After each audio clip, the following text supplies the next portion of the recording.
타락 스토리 7장 물러나는 죄인 그리고 다가오는 여호와.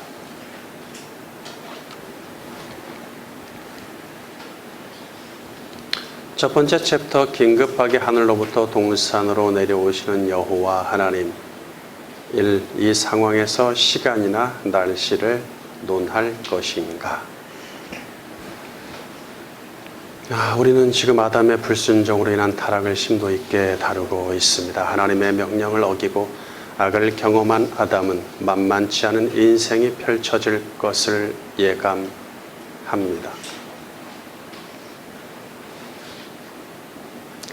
그는 허리띠를 동여매고 잔뜩 긴장한 채 몸을 사립니다. 이제는 에덴의 통치자로서 떳떳하게 어깨를 펴고 자신의 존재를 드러내며 다닐 수 없어요. 특히 하나님같이 되겠다는 욕심을 품었으니 그분을 볼 면목조차 없습니다. 본문 8절. 그들이 그날 바람을 불 때 동산을 거니시는 여호와 하나님의 소리를 듣고. 우리가 학교 다닐 때 국어 공부를 했죠? 네.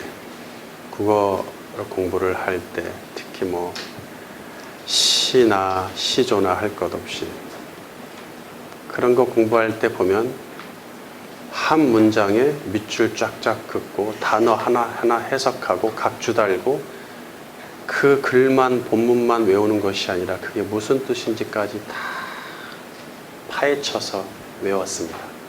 그랬죠? 사람이 쓴 글도 그 정도인데 하나님이 쓰신 글을 그렇게 읽지 않는다는 것은 매우 아이러니한 일입니다.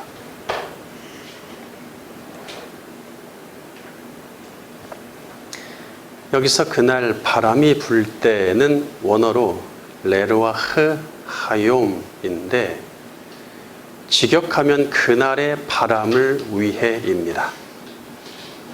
자, JPS 타나크 1917년 유대인 출판협회가 쓴 성경이죠. 낮의 시원함을 낮의 시원함을 향해 라고 문자에 가깝게 번역한 듯 보입니다. 그나마. 그러나 레아흐 하욤을 번역하는 데 있어서 대부분 성경은 시간에 초점을 두거나 날씨에 초점을 둡니다.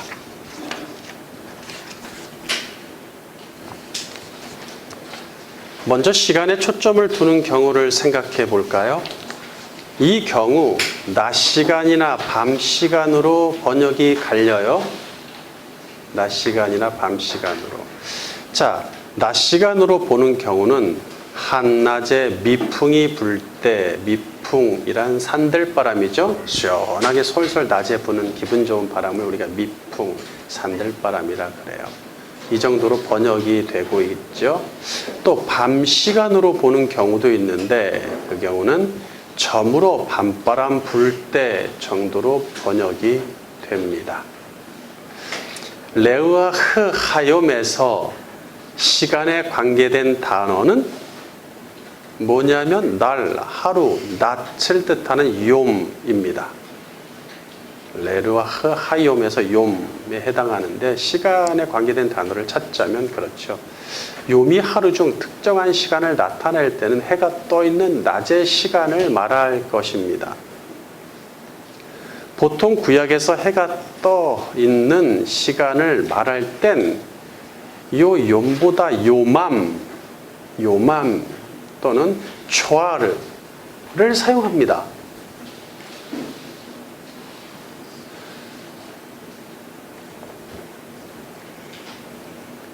그런데 욤과 함께 쓰인 루아흐가 걸려요. 그래서 루아흐가 바람이니까 서늘한 바람을 의미한다고 보는 학자들은, 번역자들은 밤 시간으로 번역하기도 해요.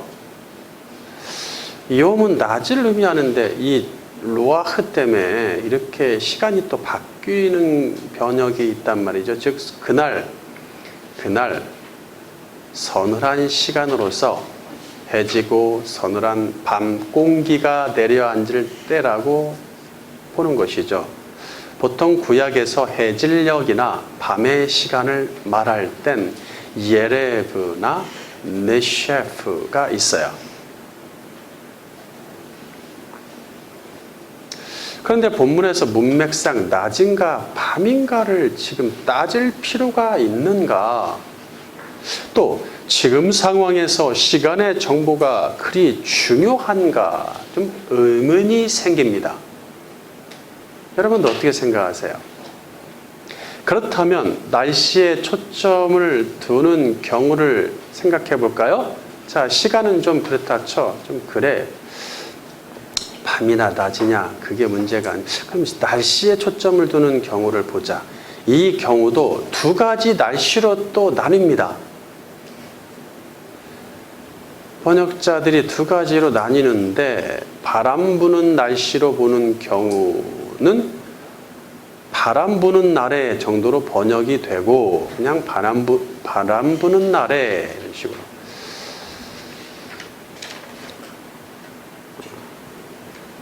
동산을 거니시는 여호와 하나님의 뭐 소리가 들렸다 뭐 이런 식이죠.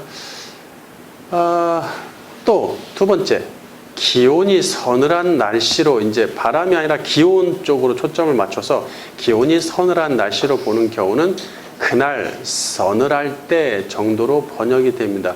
요거는 좀 상징적인 의미가 있어 보이죠? 그렇죠? 날씨라는 것이 상징적인 의미가 좀 있어 보이는데 서늘하다는 것은 체감이 서늘하다는 게 아니라 육체의 피부에 닿는 서늘함이 아니라 마음의 서늘함이 아닐까 이렇게 해석을 하면은 좀 무난할까요? 어쨌든 이렇게 시간이나 날씨로 번역이 됩니다.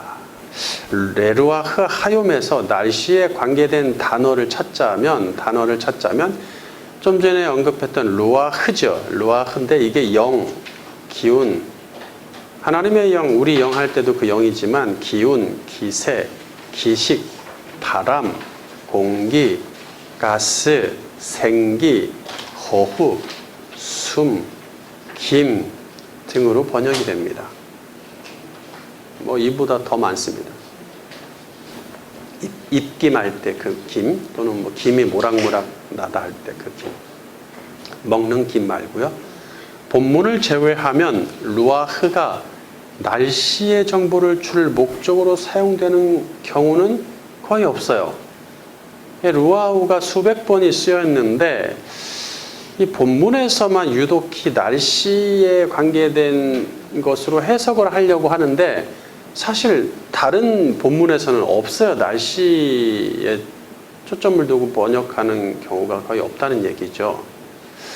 하나님이 당신의 사역을 수행하시기 위해 바람을 도구로 사용하실 때, 바람이라는 것이 일종의 뭐 날씨 중에 하나겠지만 바람을 도구로 사용하실 때가 있단 말이죠. 네. 그러면 루아흐가 바람이란 뜻으로 사용이 됩니다. 바람으로 사용되는 경우가 적지 않아요. 그런데 이 경우 오다, 가다란 뜻의 보나 할라크 란 단어가 같이 쓰인다는 얘기죠. 또는 불다, 바람 불다 할 때 불다란 뜻의 나샤브가 루아흐와 함께 사용되어 바람이 불다라는 뜻이 된다는 얘기예요. 근데 본문에는 뭐 할라크, 나샤브 이런 단어는 없어요. 또 바람이 불다란 뜻의 나샤프라는 단어가 따로 있단 말이죠.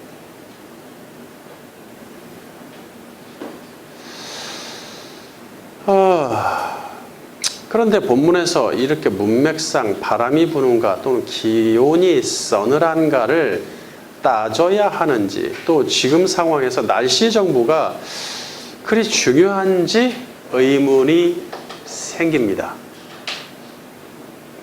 심지어 새번역 성경은 날이 저물어 바람이 서늘할 때로 번역함으로써 야, 시간과 날씨를 동시에 얘기하자.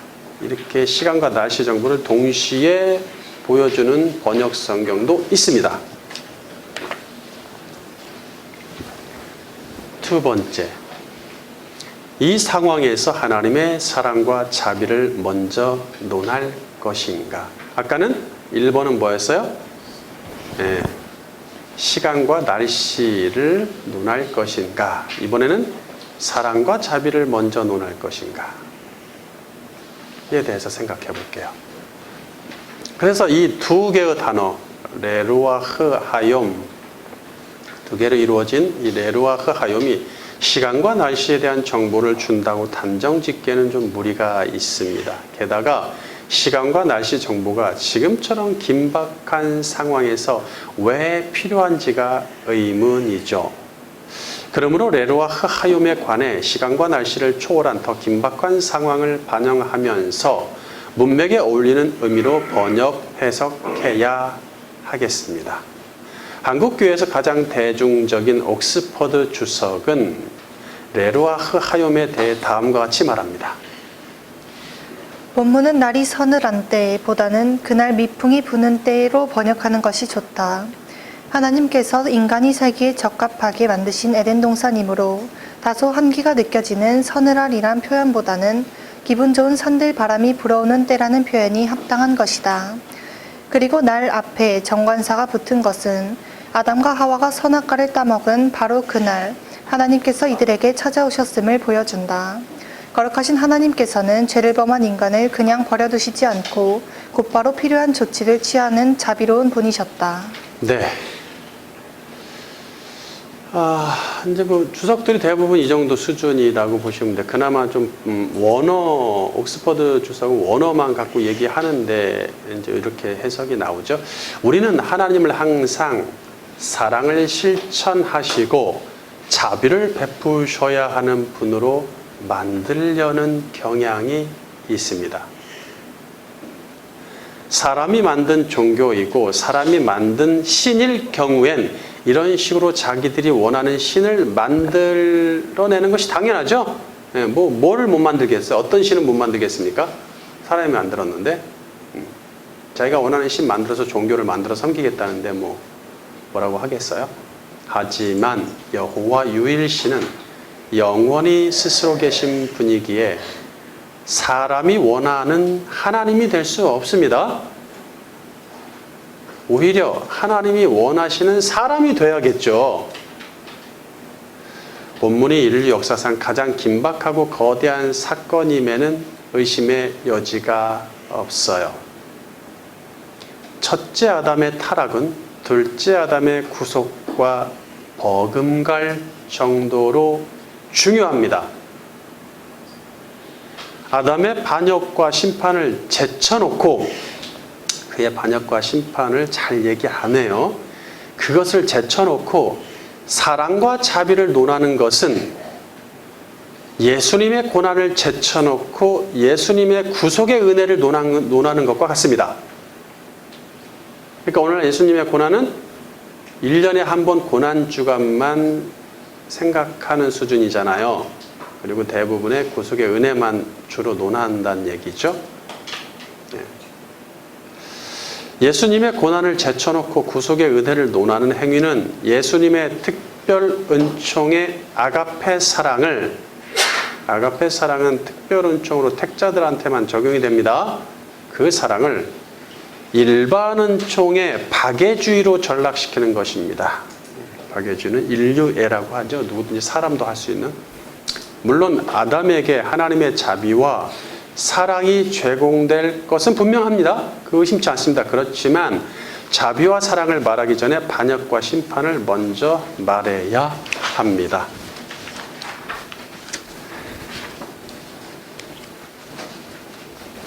레루아흐 하욤의 올바른 번역과 해석을 시도하겠습니다. 욤 앞에 관사가 붙은 하욤, 하가 붙었어요. 관사 하욤. 는 그날로 번역이 되죠. 그날. 자, 그럼 무슨 날? 이날은 사탄이 첫사람 아담을 범죄하게 만들므로써 에덴을 악으로 물들여 창조 세상에 악을 도입한 날이죠. 아울러 아담이 창조주께 반역하여 악을 경험으로 알게 된 최악의 날입니다.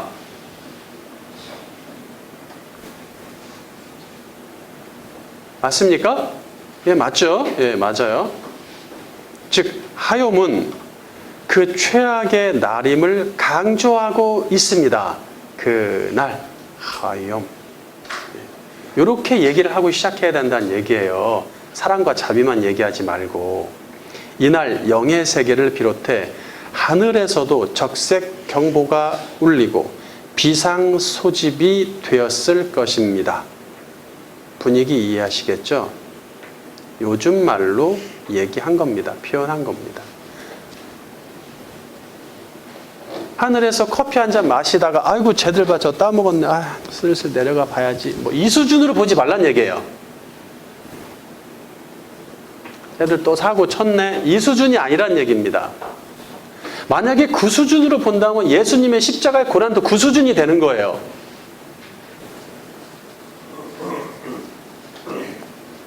이날 영의 세계를 비롯해서 하늘에서도 적색 경보가 울리고 비상 소집이 되었을 것입니다. 하나님은 그 사건이 발생한 후 며칠, 몇 달, 몇 년을 두고 보시지 않고 그날 바로 행차하십니다. 레루아흐, 하욤은 했으니까 레루아흐를 볼게요. 레루아흐는 루아흐 앞에 목적이나 상황을 나타내는 전치사 레가 붙었습니다. 아까 옥스퍼드 성경은 이 레가 시간을 나타내는 전치사, 여기, 거기는 안 들어갔구나. 이게 아까 그 옥스퍼드 원어 성경 대전 예시가 있는데 그 앞에 보면 레가 시간을 나타내는 전치사다 이렇게 나와 있어요. 시간을 강조하는데 시간을 나타낼 수도 있지만 원래는 그것보다 어떤 목적 이나 상황을 나타내는 전치사입니다.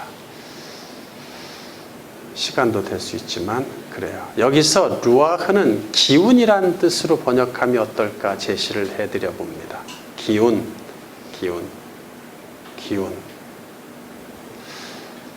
레는 특정한 기운이 감도는 상황을 말해줍니다.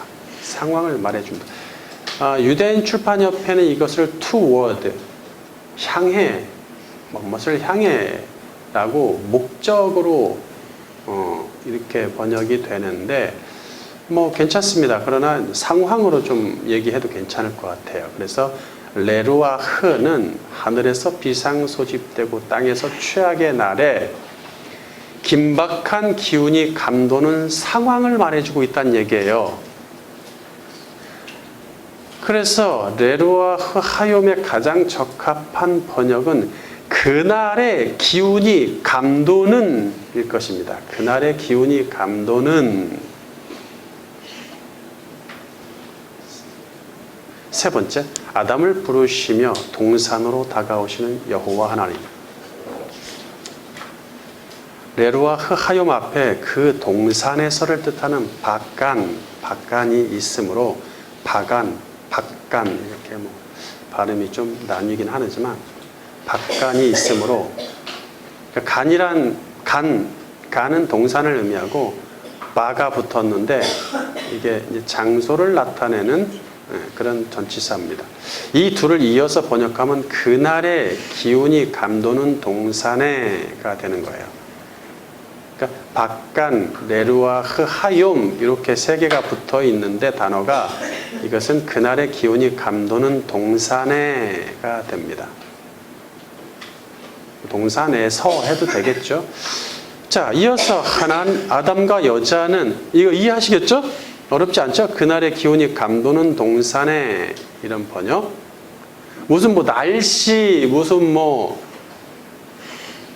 미풍 바람이 뭐 산들바람이 불고 이렇게 번역들을 영어 성경도 산들바람 너무 좋아하는 것 같은데 브리즈 이 단어를 많이 쓰던데 이게 기분 좋은 바람이 분다고 하니까 미풍은 참 기분 좋은 바람이잖아요. 우리가 보통. 근데 어떤 느낌인지 아시죠? 네. 싹 이렇게 불어오는 너무 기분 좋은 가을바람 뭐 이런 거. 여름에도 좀 늦여름에 더운데 바람이 싹 이렇게 부는 것 같은 시원한 바람. 이런 정도란 말이죠. 브리즈.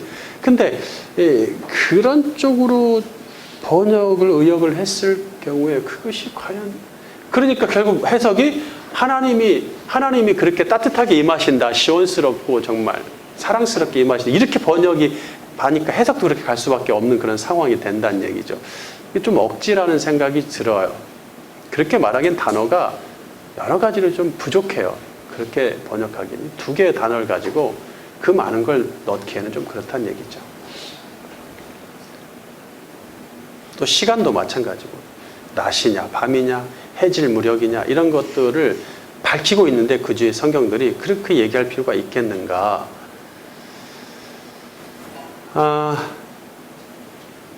세 번째 아담을 됐죠? 자, 읽어주세요. 본문 8절. 그들이 그날 바람이 불 때 동산에 거니시는 여호와 하나님의 소리를 듣고 네, 아담과 여자는 하나님이 동산을 거니시는 소리를 들었다. 산들바람이 불 때 산책을 하시는 것처럼 느끼죠? 네, 동산에서 거니신다. 거니신다. 하나님이 예덴 동산에 내려와서 산책을 하신다. 거니신다. 늘 그렇게 해오시던 습관이신가? 그것이 우리가 이제 이해하기 사실 쉽지 않죠? 그런 것들이. 하나님 뭐 그러실 필요가 있을까? 하늘에 더 훌륭한 당신의 처소가 있는데 거기가 좋아서 그럴까? 아니면 아담을 감시하려고 항상 거니셨으면 그 나무의 열매를 따먹을 일이 없었겠죠. 사탄도 얼씬도 못했을 것이고. 거니신다. 마치 하나님이 산책이라도 하신 뉘앙스를 주죠. 그들은 하나님이 땅에 내려오셔서 동산을 거니실 때 그 발자국 소리가 낙엽 밟는 소리를 그 발자국 소리나 또는 낙엽 밟는 소리를 들었을까요? 이것은 상식적으로 이해하기가 어렵습니다. 하나님은 영이시니 사람처럼 걷는다는 표현 자체가 성립되지 않잖아요. 게다가 그분이 움직이는 소리가 사람의 귀에 들릴 수 없으며 소리나게 걸으시지도 않겠죠.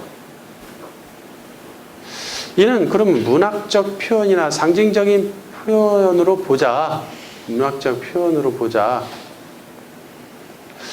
글쎄 그 정도는 될 것 같은데 그러면 그것이 우리에게 어떤 메시지를 주는지 해석하기가 좀 난해한 부분이 좀 있어요. 저도 그런 식으로 좀 처음에는 번역을 해석을 하려고 노력을 해봤는데 그것이 이 긴박한 상황을 매우 포장하는 멋진 해석만 나올 수밖에 없는 그런 분위기란 얘기죠.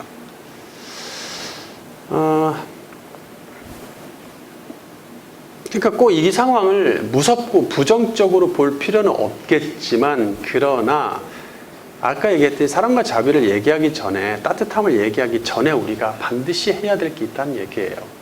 소리는 콜인데 음성, 목소리, 소리란 뜻이죠. 사운드냐 보이스냐로 갈립니다. 보통 하나님 여호와로부터 오는 콜일 때는 소리보다 음성으로 번역하는 게 좋습니다. 여호와의 음성. 왜냐하면 하나님이 이렇게 내려오시고 임재할 때 소리를 내시진 않거든요. 푸시락푸시락 푸닥푸닥 이런 소리가 나진 않는다는 얘기예요. 즉 그들은 여호와 하나님이 움직이실 때 나는 소리가 아니라 그분의 음성을 들었습니다. 거니신다.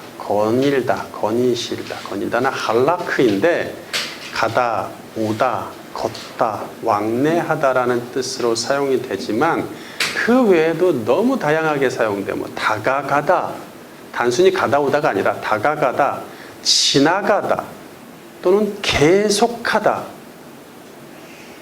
행하다, 행동에 대해서도 사용이 됩니다. 그렇다 보니까 예를 들어서 너는 내 앞에서 걸으며 완전하라. 누구한테 한 얘기죠? 아브라함한테 한 얘기. 그때도 할라크라는 단어가 써요. 그래서 내 앞에 걸으며를 내 앞에서 행동하며, 동행하며라고 번역하는 성경이 꽤 있습니다. 행하다, 삶을 살아가다 이런 의미도 있다는 얘기죠. 근데 여기서는 할라크의 죄기, 강조, 죄기, 분사형 좀 어렵습니다. 이게 이제 히트파일 분사형이 히트파일이라는데 이게 강조, 죄기, 죄기라는 것은 자기 스스로가 어떤 행동을 하는 걸 죄기라고 해요. 자기 스스로 어떤 행위를 하게 만드는 그것을 재규라고 하거든요. 강조 재규형이다. 분사는 이제 진행되는, 반복되는 어떤 이런. 그래서 미트 할레크로 쓰였으니 하나님이 스스로 어떤 행동을 반복하신다. 또 어떤 행동을 강조하기 위해 쓰였다는 얘기예요. 영어 성경 중에 표준 직역본 LSV, 그 다음에 영의 직역, 영이라는 사람이 문자로 직역한 YLT가 하늘에서 동산으로 오르내리시는 하나님의 반복된 행위를 강조합니다. God walking up and down 이렇게 얘기하죠. 차라리 walking up까지만 하면 참 좋았을 것이라는 생각이 드는데 up and down, 그러니까 오르락 내리락이라는 것이 ing, walking, 반복되는 어떤 그런 진행되고 있는 이런 말. 근데 사실 뭐 그런 비슷한 말이 있었지. 야곱의 사닥다리 사건도 이렇게 하나님의 사자 왔다 갔다 오르락 내리락 하는데 그때 쓰는 단어가 달라요. 올라가고 내려가고라는 단어를 쓰고 있죠. 근데 여기서 할라크라는 단어 하나만 쓰였단 말이에요. 강조 죄규형을 꼭 연속된 행위로만 볼 필요는 없습니다. 자신의 분명한 목적으로 어떤 행위를 한다는 그 강조의 의미로 볼 수도 있다는 얘기예요. 저는 이렇게 보는 게 맞다고 봐요. 그래서 본문에서 미트 할레크는 급히 다가오시는 의미로 볼 수 있습니다. 급히 다가온다. 다가온다. 다가가다. 8절 앞문장을 그래서 다시 원어대로 직역하면 다음과 같습니다. 제번역. 그들은 그날의 기운이 감도는 동산으로 다가오시는 여호와 하나님의 음성을 들었다. 됐죠? 그들은 그날의 기운이 감도는, 그날의 기운이 어떤 기운인지 아시죠? 예, 그 기운이 감도는 그날의 하욤, 기운이 감도는 레 로아흐, 동산으로 빠간, 다가오시다 미트 할레크, 예흐와 엘로힘, 음성 콜, 그렇죠? 샤마, 들다. 여호와 하나님은 아담을 부르시면서 동산으로 다가오셨고 그분의 음성을 그들이 들었습니다. 그러니까 너무 간절하거나 그렇잖아. 그럴 때는 들어오면서 부르죠. 급할 때는 들어가면서 부르는 거죠. 뭔가 정말 그토록 원하던 뭐에 합격했어. 그럼 합격증을 들고 집에 들어갈 때 문 열면서 얘기하죠. 엄마를 부르죠. 그렇게 생각하시면 되는 거예요.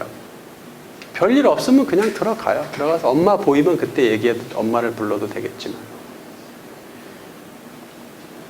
그런 분위기를 좀 생각해 보세요. 단 한 번이 아닌 반복적으로 부르셨다고 봐도 좋습니다. 아담과 여자는 하나님이 하늘로부터 오시는 것을 알았고 부르시니까 그들을 계속 부르시는 음성도 들었습니다. 두 번째 챕터, 물러나는 죄인 그리고 다가오시는 여호와. 상반된 행위죠. 1. 죄로 인해 하나님으로부터 물러나 멀어지는 아담. 그러나 그들은 대답하지도 않고 오히려 나무 사이에 숨어요. 본문 8절. 아담과 그의 아내가 여호와 하나님의 낯을 피하여 동산 나무 사이에 숨은지라. 이 문장도 상식적으로 이해하기는 좀 어렵죠. 어디로 숨은들 영이신 하나님이 모르게 자신을 감출 수 있을까요? 어디로 숨으면 될까요? 콘크리트 벽은 못 뚫으실까요? 그들이 나무 사이에 숨었다고 하나님의 낯으로부터 피할 수 없습니다. 우리는 애써 아담을 비상식적이고 지혜가 부족하며 어리숙한 사람으로 심지어 유아적 수준으로 만들 필요는 없어요.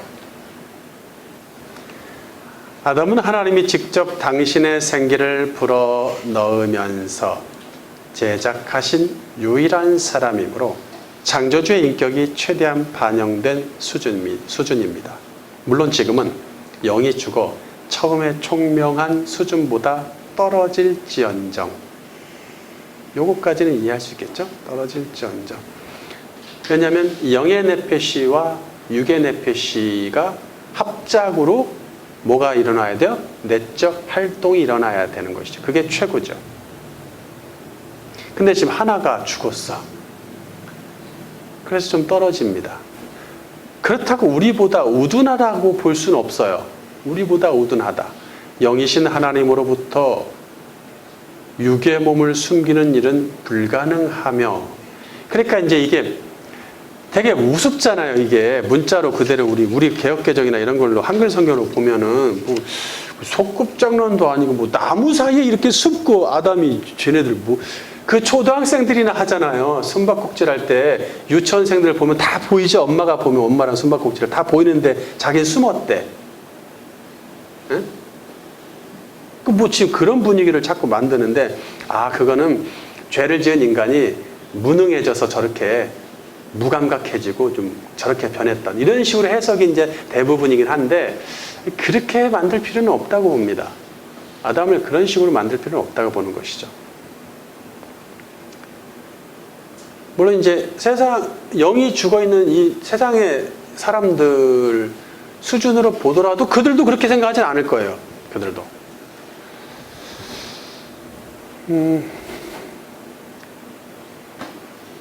영이신 하나님으로부터 육의 몸을 숨기는 일은 불가능하며, 아담도 그 사실을 잘 알죠.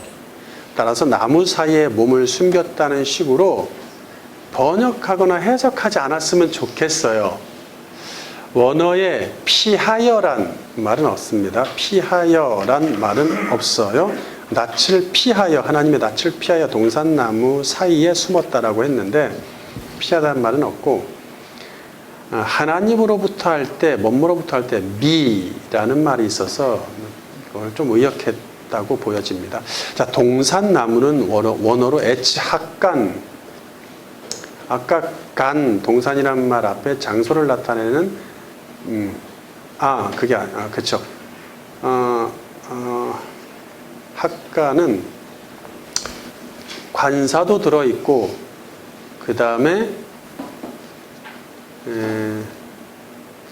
관사하가 들어가 있죠. 네.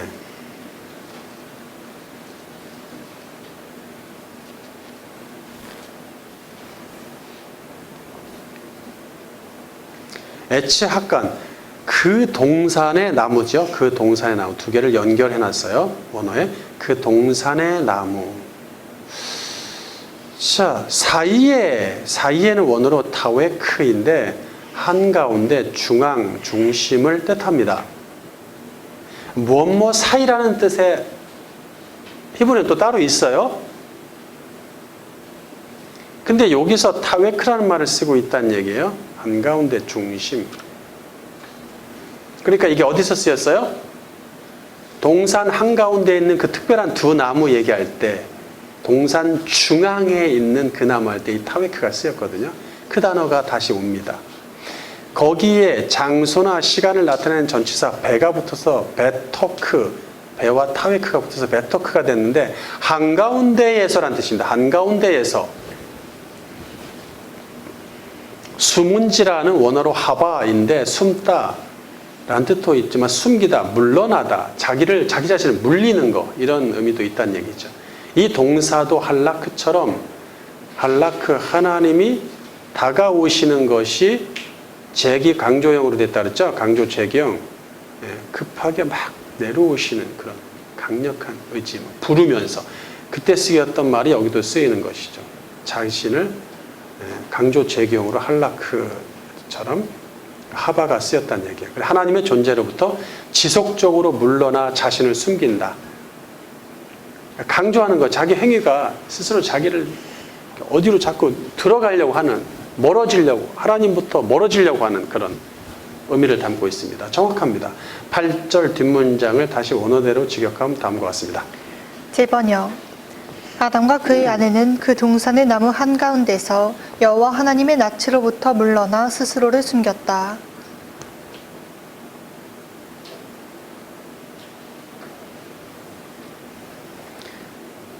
자, 하바가 강조제기형이니까 스스로란 말을 붙여도 전혀 문제되지 않습니다.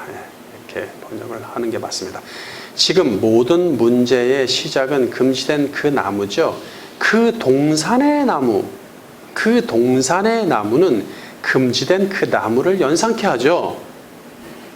그 열매를 따먹었지만 여전히 그 나무는 따먹은 다음에 할 일 다 했으니까 나무가 사라져 버렸습니까? 아니에요. 동산 중앙에 그 탐스러운 자태를 드러내면서 버젓이 서 있어요. 다른 나무는 이만한데 그 나무는 요만하지 않습니다. 오히려 다른 나무는 요만한데 그 나무는 이렇게 컸을 것 같아요. 더. 예.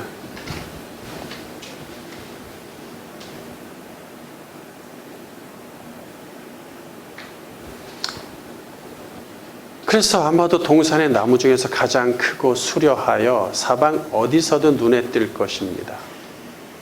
그 나무가 존재하는 한 그들의 반역과 죄는 사라지지 않아요.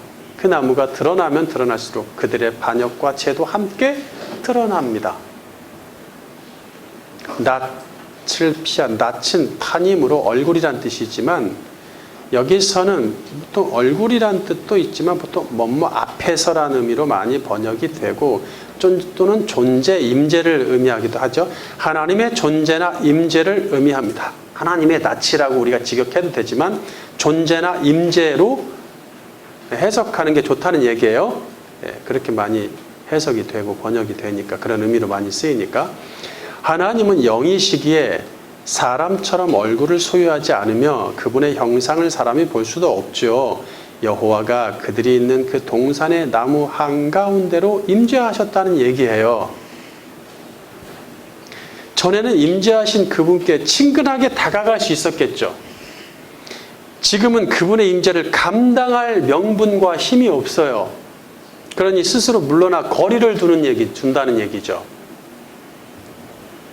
이는 물리적 거리감이 아닌 영적 거리감입니다. 그렇지 않습니까? 하나님과의 관계에 문제가 생기고 내가 육신의 것들을 자꾸 추구하거나 죄를 지으면은 그분한테 당연히 거리감이 생길 수밖에 없어요. 자기가 멀어지려고 안 해도 멀어져요. 왜? 내 안에 죄가 그런 성분을 갖고 있거든요.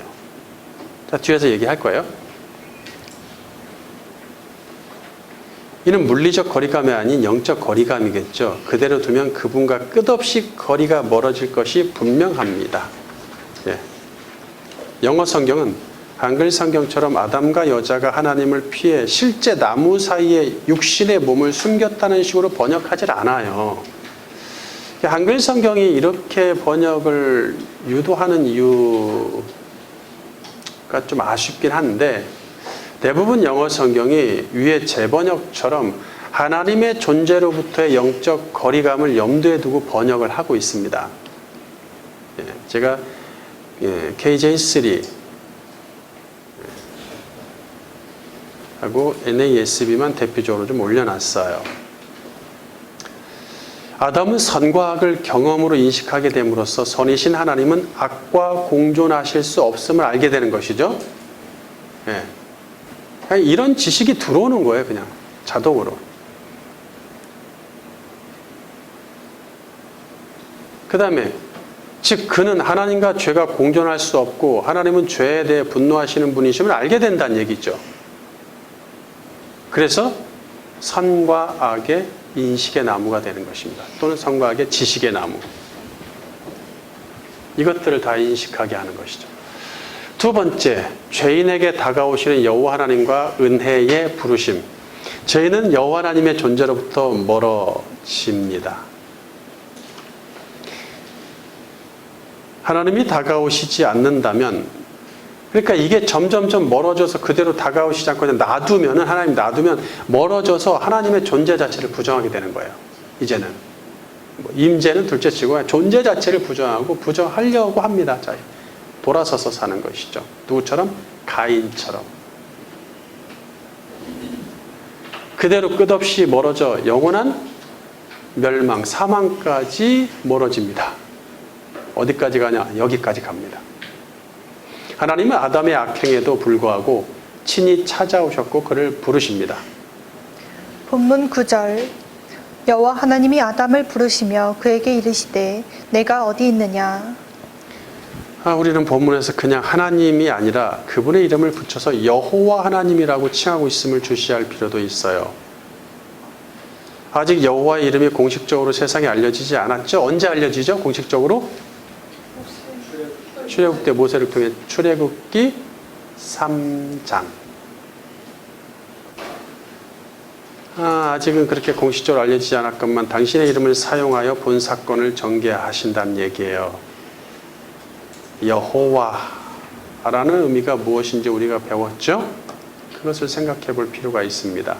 신약까지 에고에이미까지 이어져서 예흐와에서 에고에이미까지를 머릿속에 연상시켜 보세요. 여호와를 향한 죄인의 악한 태도와 그런 죄인을 인내하며 대하시는, 얼마나 상반됩니까? 여호와를 향한 죄인의 악한 태도, 자꾸 멀어져서 나중엔 존재를 인정하지 않으려고 할 때까지 가는 그런 태도, 그런 또 죄인을 인내하며 대하시는 여호와의 선하신 태도를 보여주고 있습니다. 죄를 가진 자신이 여호와로부터 물러나니 점점 멀어질 수밖에 없습니다. 이는 죄의 권능이기도 하지만 죄를 가진 사람의 본능이기도 합니다. 죄가 사람을 그런 본능으로 이끈다는 얘기예요. 그러나 여호와는 그런 죄인에게 다가오실 뿐 아니라 친히 그 이름을 부르십니다.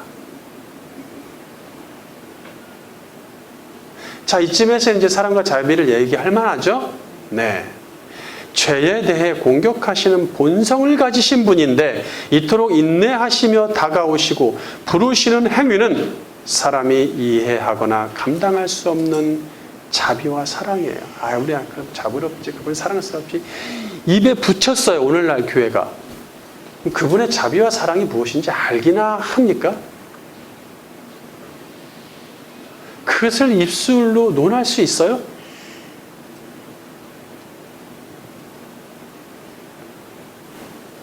평생 공부해도 자비의 지읒자도 사실 말하기 어렵습니다. 오히려 여호와로부터 피할 수 없고 나의 존재를 숨길 수 없다는 것이 우리에게 희망을 줍니다.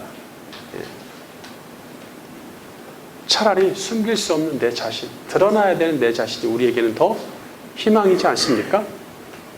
이 땅 어딘가에, 이 세상 어딘가에 정말로 숨을 수 있는 장소를 따로 마련해 두셨다면 도피성처럼, 그러면 좋을 것 같으세요? 거기엔 세상 모든 인구가 몰려 있을 것이 분명합니다. 하지만 이 세상 어디에도 그런 공간은 없어요.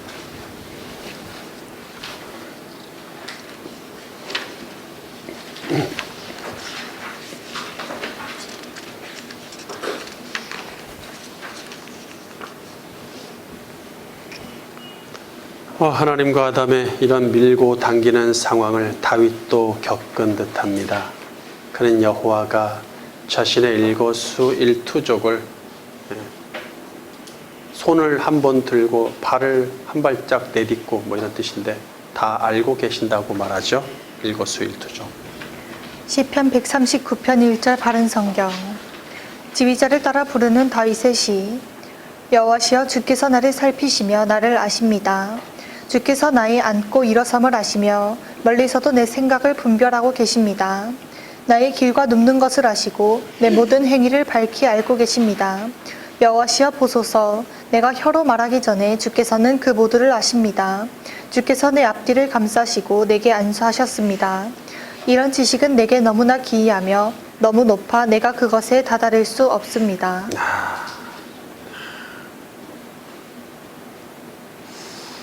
일거수일투족. 내 행위의 어떤 것 뿐 아니라 그 행동을 하기 전에 내 속에 있던 생각까지, 아는 정도가 아니라 왜 그런 생각을 했는지 분별까지, 나의 인생길과 눕는 것까지 다 밝히 알고 계시고, 말하기도 전에 그 말하기 전에 생각했던 왜 그 말을 할지 모든 의도까지 다. 그러니 내가 그분 앞에 적나라하게 드러나 있는데 어떻게 하시렵니까? 점점 더 작아지는 것이죠. 그런데 주께서 내 앞뒤를 감싸고 내게 안수하신다. 내게 안수하셨습니다. 좀 약간 좀 의역이 됐지만 이게 이제 물론 틀리진 않았습니다. 손을 얹는다라는 뜻이니까 안수가. 근데 우리가 이제 안수를 그런 식으로 하진 않잖아요. 이렇게 목사님이 이제 안수기도 하고 뭐 안수해서 뭐 이렇게 할 때 그런 식으로 하기 때문에 안수라는 말이 이제 한문이다 보니까 그렇게 됐는데, 원어로 직역하면 당신의 손을 제 위에 얹으셨습니다가 됩니다. 그분이 자기 앞뒤로 감싸고 나를 감싸고 그리고도 부족해서 손으로 위에서 얹으시니 그분 앞에서 도무지 벗어날 수 없습니다. 6절을 원어대로 직역하면 다음과 같아요. 제번여, 그 경이로운 지식이 나에겐 너무 높아서 내가 그 지식에 도달할 수 없습니다. 네. 그 지식을 정복하다라는 단어가 쓰여 있어요. 정복할 수 없다 또는 도달할 수 없다. 단순히 그 지식을 알 수 없습니다라고 번역하는데 한글 성경들이 그 저들이 아니라, 왜냐하면 우리는 다 보면 그분의 그 지식에 도달하려는 성향이 있어요. 하나님을 알려고 하는 성향이 너무 강력해지고, 또 우리의 어떤 그 뭐라 그럴까, 모든 행위를 그분이 아시기 때문에 우리에게서 나오는 행위는 그분의 영향력이 있다라고 생각하는, 약간의 그것이 좀 부정적으로 얘기하면 신일 합일설 비슷한, 그분과 나는 연결되어 있다. 그래서 많이 연결되어 있는 사람일수록 그분과 친하다는 것을 드러내고 싶어 하잖아요. 그래서 말만 하면 그분이 이렇게 얘기하는데 그것이 긍정적이지만 부정적일 때도 있다는 얘기예요. 그렇다 보니까 좀 알면, 좀 공부하면 그분을 아는 지식이 내가 이 정도면 충분하지, 그분에 대한 지식을 내가 정복했어라고 생각할 수도 있습니다. 단단한 오해입니다. 영감생심, 도달할 수 없어야 정복은커녕. 물론 그는 자기 속에 여전히 죄가 있고 언제든지 악을 행할 수 있음을 잘 알죠. 그럼에도 불구하고 자기를 철저히 관여하시는 여호와에 관해 도무지 스스로 알 수 없다고 말합니다. 여러분이 하는 그 생각, 아직 행위로는 나오지 않았지만 끊임없이 드는 이 불순한 생각들이 한두 번입니까, 하루에? 전혀 그렇지 않으세요? 전혀. 그런 생각을 하신 적이 없으십니까? 그러면 그분은 영화를 입으신 것 같은데,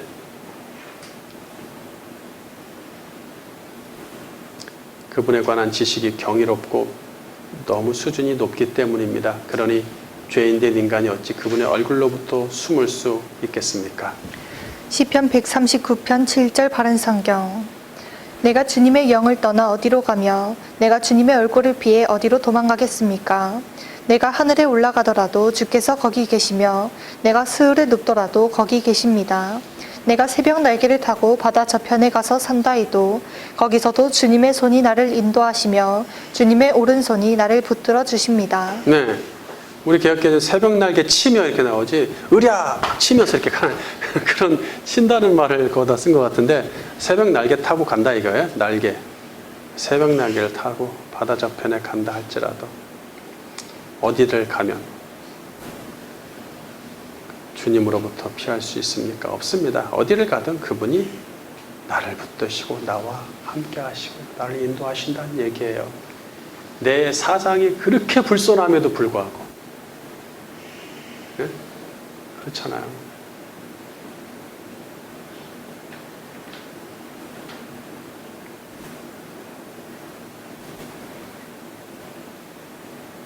아마도 다윗이 아담의 이 지금 본문의 상황을 생각하면서 쓰지 않았을까.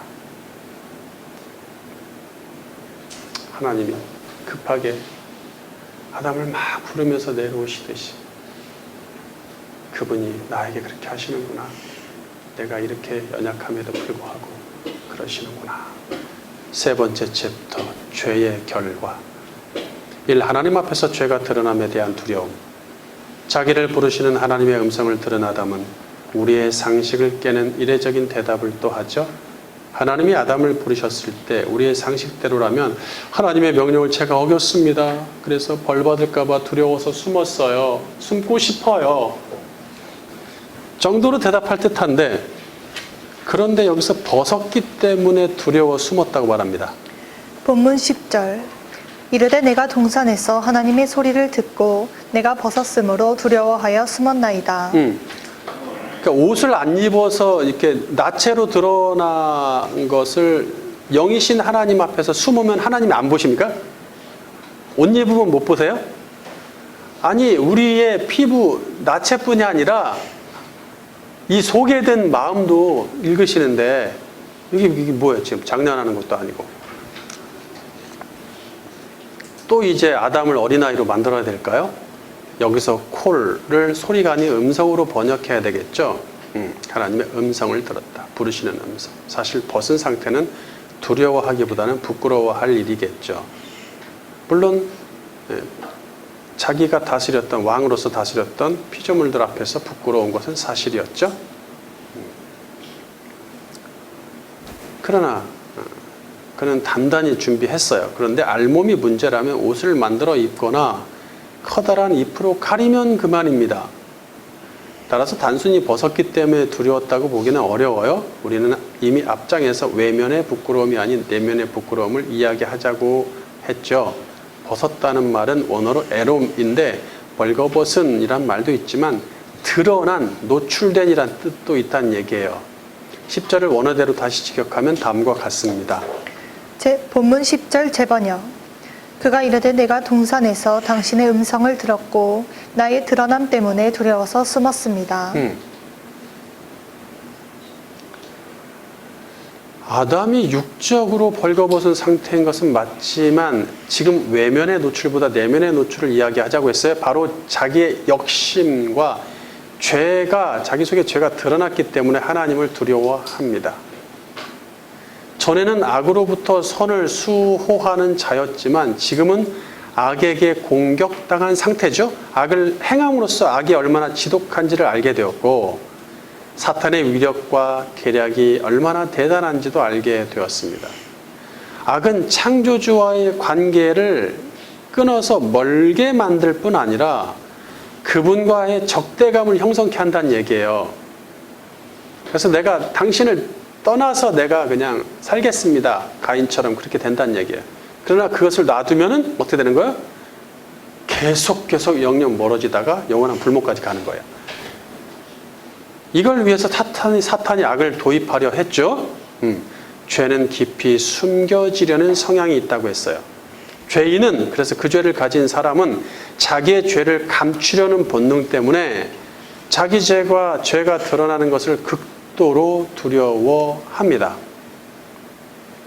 사탄은 죄를 아무렇지도 않은 듯 용인하며 꼭꼭 숨겨주죠.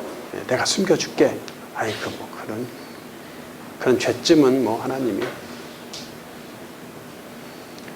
그래서 그 어둠 깊은 곳에 숨겨두려고 하기 때문에 그것을 밝혀내는 빛이 우리에게 오셨을 때 그 빛을 거부하는 것이죠. 나는 그것을 밝혀내기 싫다 이거죠. 반면 하나님 앞에서 죄는 하나라도 예외 없이 낱낱이 드러나겠죠. 히브리서 4장 12절. 하나님의 말씀은 살아있고 활력이 있어 좌우에 날선 어떤 검보다도 예리하여 혼과 영과 및 관절과 골수를 찔러 쪼개기까지 하며 또 마음의 생각과 뜻을 판단하나니 지으신 것이 하나도 그 앞에 나타나지 않음이 없고 우리의 결산을 받으실 이의 눈앞에 만물이 벌거벗은 것 같이 드러나느니라. 예, 결산이라는 말 또 나왔네요. 로고스가 결산이라는 뜻이 있죠. 자, 벌거벗은 것 같이 드러난다. 그분 앞에서. 헬라어 김노스인데 히브리어 아까 에롬하고 같은 말이에요. 에롬과 같은 뜻이죠. 사람의 모든 것은 창조주 앞에서 결산될 것입니다. 하나님은 아담과 결산하시려고 누가 벌거벗음을 알려주었느냐고 자 놓고 얘기해보자. 결산하시죠? 본문 11절. 이르시되 누가 너의 벗었음을 내게 알렸느냐 내가 내게 먹지 말라 하명한 그 나무 열매를 내가 먹었느냐. 물론 알려준 사람은 없죠. 자기들이 선악과를 따먹고 악을 행함으로 선과 악의 지식을 습득했어요. 스스로 알게 됐죠. 그래서 스스로 알게 됐다. 그러니까 나무의 열매를 먹은 것이죠. 금지된 나무를 범했다. 두 번째, 죄에 대한 책임을 전가하는 죄인들과 그들의 부족한 결산. 그들 속에 이미 죄가 자리 잡았기에 죄인은 영적인 지혜와 총명이 떨어질 수밖에 없는 건 사실이에요. 이로써 그들의 하나님과의 결산은 매끄럽지 못하게 진행이 되고 있어요. 좀 안타까워요. 그래도 방금 전에 스마트했는데 말이죠. 자기들의 잘못을 인정하고 용서를 구하는 편이 낫지만 주님이 이제 쉽게 얘기할 수 있도록 뭐 그냥 숨길 필요 없이 그 나무 열매란 말 없다 그랬죠. 원래는 그 나무로부터 나는 것을 네가 먹었냐 이거 되는 것이죠. 나무로부터 나는 것을 먹었냐. 응?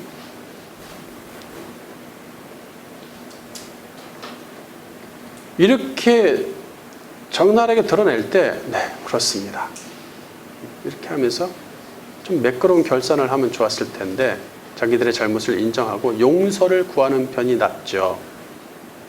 이래서 내가 당신과 동행을 하는 것을 게을리하고 사단과 계속 동행하면서 그하고 얘기를 오래 하다 보니까 친해져가지고 내가 어쩌고 했었는데 그러나 그 나의 욕심이 있었습니다. 이래서 이렇게 하면 좋았을 텐데 이미 악이 그들을 좌지우지하니 영적 판단력을 잃고 말죠. 본문 12절. 아담이 이르되 하나님이 주셔서 나와 함께 있게 하신 여자 그가 그 나무 열매를 내게 주므로 내가 먹었나이다. 여호와 하나님이 여자에게 이르시되 내가 어찌하여 이렇게 하였느냐. 여자가 이르되 뱀이 나를 깨므로 내가 먹었나이다. 만약 아담이 너 왜 먹었냐? 그거 먹었냐? 네. 여자가 주어서 먹었습니다. 라고까지만 해도 그나마 조금 나은데 그러면 이제 책임을 여자한테 전가하는 거잖아요. 우리가 보통 그렇게 알고 있죠? 아담이 책임을 여자한테 아이씨 남자답지 않게 뭐 이렇게 얘기하잖아요. 막 그냥 아담을 막 여자한테 또 여자는 뱀한테 이렇게 자꾸 전가. 뱀은 물어볼 것도 없죠. 뭐 그한테 뭐라고 물어보겠어요.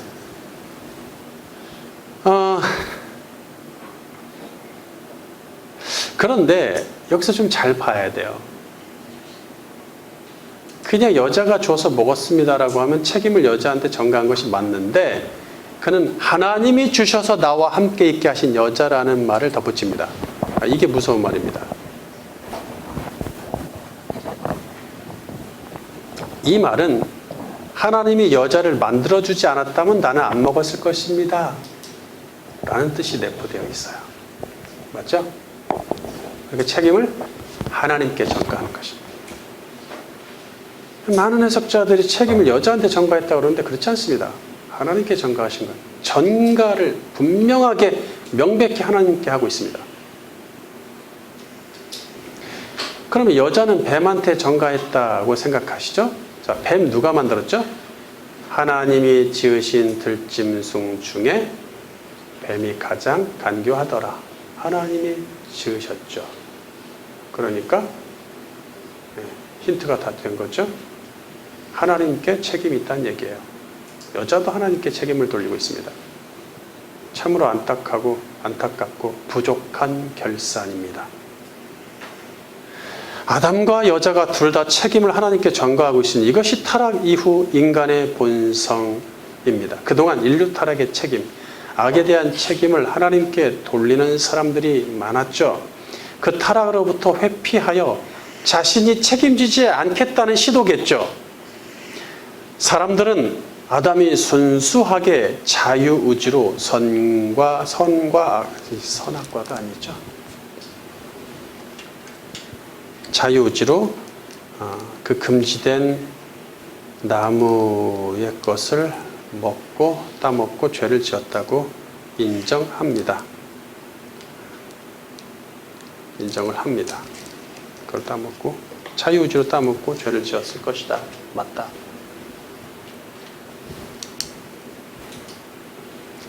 이제 물론 이제 이게 선악과라고 해도 되겠는데 사람들은 선악과로 얘기하니까 사람들이 하는 얘기를 제가 옮긴 거니까. 그런데 아담의 후손이라는 이유로 인류가 원죄를 갖고 태어난다는 사실은 인정하려 들지 않습니다. 우리는 뭐 당연히 원죄를 인정하지만 원죄를 인정하지 않는 교단과 교파들이 있어요. 대표적으로 펠라기우스주의자, 그 다음에 로마 가톨릭 천주교, 그 다음에 유대교가 원죄 유전을 인정하지 않습니다. 특별히 유대인은 아담의 범죄와 불순종은 확실하게 인정하지만 아담으로 비롯되는 유전되는 인간의 원죄를 철저히 인정하지 않습니다. 그들은 아담이 죄의 대가로 에덴에서 쫓겨났다. 죄에 대한 대가를 다 받았기 때문에 그것이 유전될 이유가 없어요. 후손들한테 갈 이유가 없다는 얘기예요. 후손까지 벌 받을 이유가, 그가 다 벌 받았으니까 어떤 벌로? 쫓겨나는 벌을 받았다 이거죠. 그래서 선악과를 따먹은 형벌을 당연히 치렀다고 그러는 것이죠. 당연하게 치렀다. 당연히 치렀다.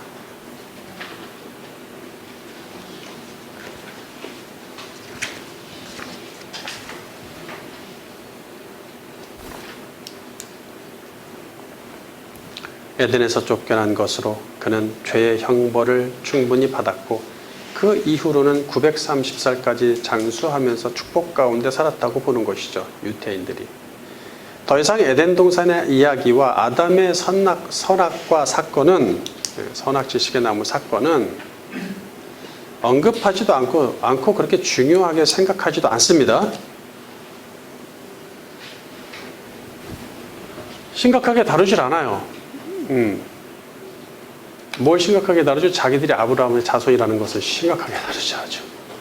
이렇게 그들은 죄로부터 스스로 자유하면서 죄의 책임으로부터 회피하고 자신을 완전하다고 보는 교만에 빠집니다. 그래서 유대인이 지금까지 예수 그리스도를 영접하지 않고 신약 성경도 받아들이지 않는 이유는 원죄를 인정하지 않기 때문에 그래요. 뭐 죄를 위해 죽으려고 나타나시는 메시아를 그들이 받아들일 이유가 없죠. 자기들은 완전하니까. 제사함이 필요 없죠. 죄를 인정하지 않는 태도는 원죄로 인해 전적 타락한 결과입니다.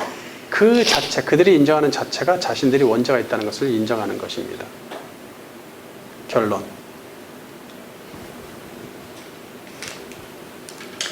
아담은 하나님처럼 되려는 욕심을 품고 유일한 금지령을 어기고 맙니다. 이에 악을 행위로 경험하여 인식한 최초의 사람이 되었고 에덴을 악으로 물들였어요. 동조했죠. 사탄이 악으로 물들이는데 동조했어요. 하늘에 비상사태가 선포되고 여호와가 급히 동산으로 내려오십니다. 그리고 동산 나무 한가운데서 두려움에 떨고 있는 아담에게 찾아오셨다. 자, 이 부분을 명확히 인식을 하셔야 됩니다. 미풍, 산들바람이 막 불 때 사랑의 하나님이 바람을 타고 술술 내려오셨다. 이런 식으로 보지 말란 얘기예요. 하나님은 그가 멋진 결산을 하지 않을 것을 아시겠죠. 죄의 결과는 참으로 참혹했으니 당당했던 아담은 죄가 드러남에 대한 두려움에 떠는 자가 됩니다. 또 죄에 대한 책임을 하나님께 전가하는 어리석고 부족한 결산까지 드러납니다.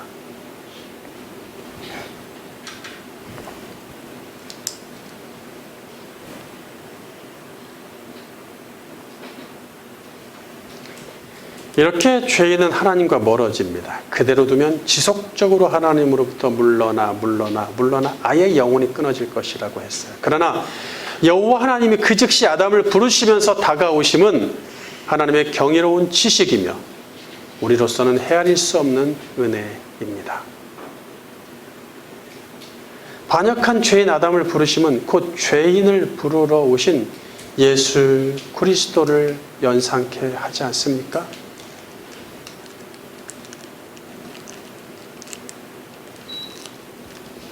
내가 의인을 부르러 온 것이 아니라 죄인을 부르러 왔다.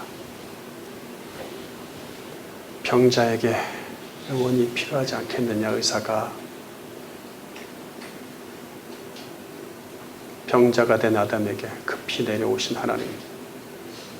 고질병을 갖고 있는 우리에게 예수 그리스도께서 내려오셔서 부르셨죠. 아담을 부르실 때처럼 우리를 부르실 때도 죄의 나락으로 떨어짐을 더 지체할 수 없어서 긴급하게 다가오셨을 것입니다. 우리 삶에서 전혀 예상치도 않은 일들이, 갑자기 큰 일들이 벌어질 때 놀라지 마십시오. 주님이 나에게 어떤 메시지를 갑자기 강력히 주실 수도 있기 때문에 그렇습니다. 이거는 우리가 최초에 그분이 우리를 부르실 때만이 아니라 그 뒤에도 적용이 돼요. 그만큼 그분이 더 다급하시다는 얘기예요. 그리고 우리의 반역, 교만에도 불구하고 은혜를 베푸셔서 당신의 자녀로 곁에 두셨죠. 우리가 여전히 죄의 지배를 받느냐, 은혜의 지배를 받느냐에 따라 하나님을 체감하는 거리감이 다릅니다. 죄의 지배를 받으면 하나님과 거리감은 주체할 수 없이 커지죠. 계속 거리감이 생깁니다. 그분 앞에 도무지 설 수가 없죠. 은혜의 지배를 근데 그것이 처음에는 죄책감이지만 지나가면 지나갈수록 아무렇지도 않아지기까지 합니다. 그게 죄의 무서운 힘입니다. 은혜의 지배를 받으면 하나님과 거리감 없이 동행함을 느낍니다. 거리감 정도가 아니라 그냥 동행. 그분의 얼굴을 피할 길은 아예 없습니다. 나의 죄됨을 인정하고 나의 모든 것을 아시고 관여하기를 즐겨 하시는 그분과 차라리 지속적으로 동행하시기를 주님의 이름으로 축원합니다.